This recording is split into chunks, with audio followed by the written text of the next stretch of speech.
Okay అండి. Next part B pathology and genetics. Pathology genetics వచ్చేసి 37 marks అనమాట.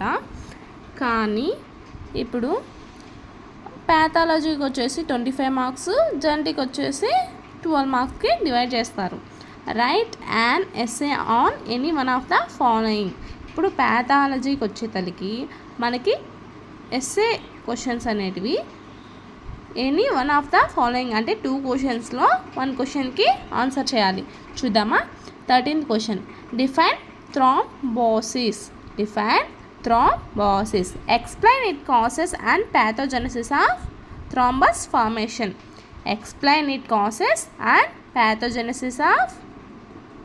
Thrombus formation. దీనికి వచ్చేసి 9 మార్క్స్ అనమాట. ఇందాక చూసుకున్నారో లేదో, ఫస్ట్ పార్ట్లో ఫార్మకాలజీలో మనకి 13 మార్క్స్ ఎస్ఏ క్వశ్చన్కి ఉన్నాయి. కానీ ప్యాథాలజీలో మనకి ఎస్ఏ క్వశ్చన్కి 9 మార్క్స్ వస్తాయి. ఈ రెండిట్లో ఏదో ఒక 13th క్వశ్చన్లో అని 14th క్వశ్చన్ కానీ రాస్తే మనకి 9 మార్క్స్ వస్తాయి. Define a tumour.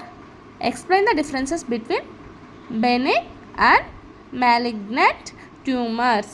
చూడండి 14th question, define a tumour. Explain the differences between benign and malignant tumors. Next, write short notes on any 2 of the following. Short notes అనేది 5 మార్క్స్కి సంబంధించిన క్వశ్చన్స్. దీంట్లో ఏవైనా 2 రాయాలని చెప్తున్నారు. 4 క్వశ్చన్స్ ఇచ్చి. 15th one, haemoglobin. టాపిక్ వచ్చేసి హెమోగ్లోబిన్. దానికి ఏం రాయాలి? Indications of estimation, procedure and principle of the test. చూడండి, హిమోగ్లోబిన్ వచ్చేసి టాపిక్. దానికి ఏం రాయాలి? Indications of estimation, procedure and principle of the test అన్నమాట. Next 16th question, discuss chronic obstructive lung disorder. Topic వచ్చేసి ఏం రాయాలి మనము?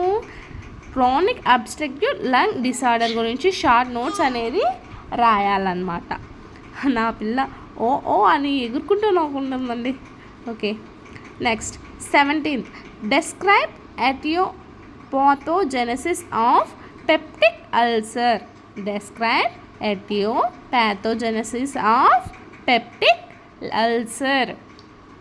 Next 18th question, explain etiopathogenesis of carcinoma cervix. Explain etiopathogenesis of carcinoma cervix. ఈ 4 క్వశ్చన్స్లో మనము ఏవైనా 2 questions రాయాలి. వాటికి 2 into 5 10 మార్క్స్ మనకి వస్తాయి. Right brief answers of the following. ఈ క్వశ్చన్స్ అనేటివి మనం 3 అటెంప్ట్ చేయాల్సిందే. 19, 20, 21 అనేటివి ఇవి షార్ట్ ఆన్సర్స్ అనమాట. Define aneurysm and mention types of aneurysm. Define aneurysm and mention types of aneurysm. Next 20, enlist methods of blood grouping and cross matching. Next 21, define cryptorchidism. Okay, ఈ 3 క్వశ్చన్స్కి మనకి 3 2s 6 marks వస్తాయి. మొత్తం 25 marks మనకి round figure అయ్యింది. 9 + 10 19 + 6 25 marks మనకు pathology నుంచి వస్తాయి. నెక్స్ట్ జెనెటిక్స్ మనకి 12 మార్క్స్ బేస్ చేసుకొని ఉంటుంది. Right short notes on any 2 of the following. దీంట్లో కూడా మనము షార్ట్ నోట్స్ అనేది 2 క్వశ్చన్స్కి రాయాలి. 4 క్వశ్చన్స్ ఇస్తాయి. 22, 23, 24, 25 అనేది 4 క్వశ్చన్స్ మనకి 5 మార్క్స్కి అటెండ్ చేయాల్సి ఉంటుంది. ఏవైనా 2 రాస్తే సరిపోతుంది. First 22 question number, chromosomes aberration. Short notes దేని గురించి రాయాలి? 22 క్వశ్చన్కి క్రోమోజోమ్స్ అబరేషన్ గురించి రాయాలి. Next 23, cellular division, mitosis and meiosis. 23rd question వచ్చేసి సెల్యులర్ డివిజన్ దేని గురించి? Mitosis and meiosis. Okay, next 24th question, mechanism of inheritance. Next 25th, infertility. ఈ 4 క్వశ్చన్స్లో మనం ఏవైనా 2 క్వశ్చన్స్కి రాస్తే 2 4s 8 మార్క్స్ మనకి వస్తాయి. 5 మార్క్స్ కాదండి, 4 మార్క్స్ ఒక్కొక్క క్వశ్చన్కి. సో 2 క్వశ్చన్స్కి 2 4s 8 మార్క్స్ మనకి వస్తాయి. Right brief answers of the following. దీనికి సూటిగా ఆన్సర్ చేయాల్సిన క్వశ్చన్స్ ఇవి. సో ఒక్కొక్క దానికి 2 మార్క్స్ ఉంటాయి. 26th question, 27th question. 26th question వచ్చేసి define prenatal testing and diagnosis.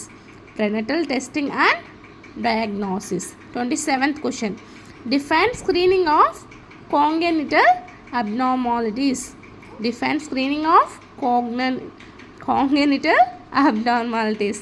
ఒక్కొక్కసారి తడబడుతుంటాను, పట్టించుకోకండి. ఓకే, ఇదేనండి ఫార్మకాలజీ, ప్యాథాలజీ అండ్ జెనెటిక్స్. ఇది సెప్టెంబర్ 2023లో అటెండ్ చేసిన ఎగ్జామ్ క్వశ్చన్ పేపర్ అన్నమాట. ఇది నేను 3 పార్ట్స్గా చేశాను. పార్ట్ 1, పార్ట్ 2, పార్ట్ 3 అనేది మీరు ఒకసారి నా వీడియోస్లోకి వెళ్ళి చెక్ చేసుకుంటే మీరు పార్ట్ 1, పార్ట్ 2 కూడా చూసుకోవచ్చు. థ్యాంక్ యూ అండి. సబ్స్క్రైబ్ చేసుకోవడం మర్చిపోవద్దు. లైక్స్ అండ్ షేర్స్ కూడా చేయండి. Thank you very much. మీకు ఉపయోగపడితేనే చేయండి, అదర్వైజ్ డిమాండ్ ఏం లేదండి. Okay, thank you.